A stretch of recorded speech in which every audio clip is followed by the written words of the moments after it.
Si quelqu'un est en Christ, il est une nouvelle créature. Les choses anciennes sont passées. Voici, toutes choses sont devenues nouvelles. 2 Corinthiens 5, 17. Une personne peut n'être pas à même de dire le lieu et le temps de sa conversion, ni d'indiquer l'enchaînement exact des circonstances qui l'y ont amené. Mais cela ne prouve pas qu'elle soit inconvertie. Le Seigneur dit à Nicodème, le vent souffle où il veut, et tu en entends le bruit. Mais tu ne sais d'où il vient, ni où il va.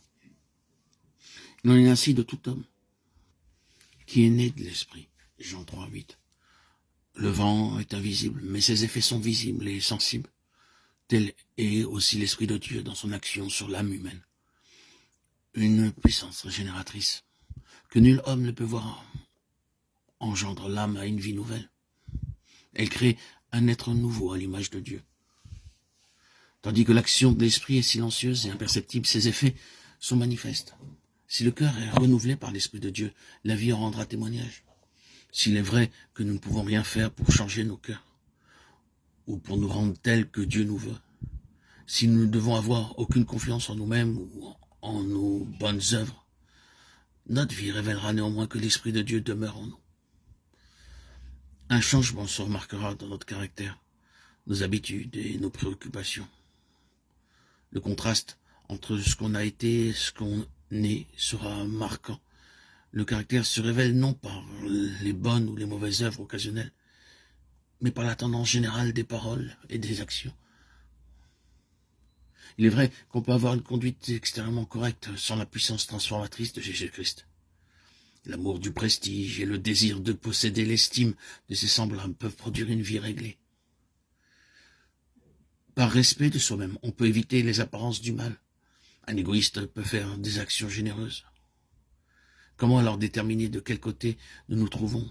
Qui possède notre cœur? Avec qui sont nos pensées?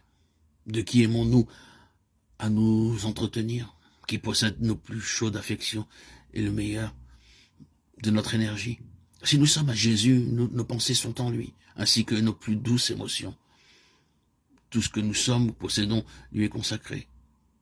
Nous désirons vivement reproduire son image, nous imprégner de son esprit, faire sa volonté et lui être agréable en toutes choses. Ceux qui deviennent des créatures nouvelles en Jésus-Christ produiront les fruits de l'esprit, l'amour, la joie, la paix, la patience, la bonté, la bénignité, la fidélité, la douceur, la tempérance. Galates 5, 22, 23. Ils ne se conformeront plus aux anciennes convoitises, mais par la foi au Fils de Dieu. Ils suivront ses pas, réfléchiront son caractère, et se purifieront comme lui-même est pur. Désormais, ils aiment les choses qu'ils haïssaient, et les choses qu'ils aimaient, ils les haïssent. Lorsque l'orgueilleux devient doux et humble de cœur, celui qui était vain et autoritaire devient sérieux et modeste. Lorsque l'ivrogne devient sobre, le licencieux devient pur. Les vaines coutumes et les modes du monde sont alors délaissés. Le chrétien recherchera non pas l'ornement extérieur, mais la parure cachée du cœur, la parure incorruptible d'un esprit doux et paisible. 1 Pierre 3, 3, 4.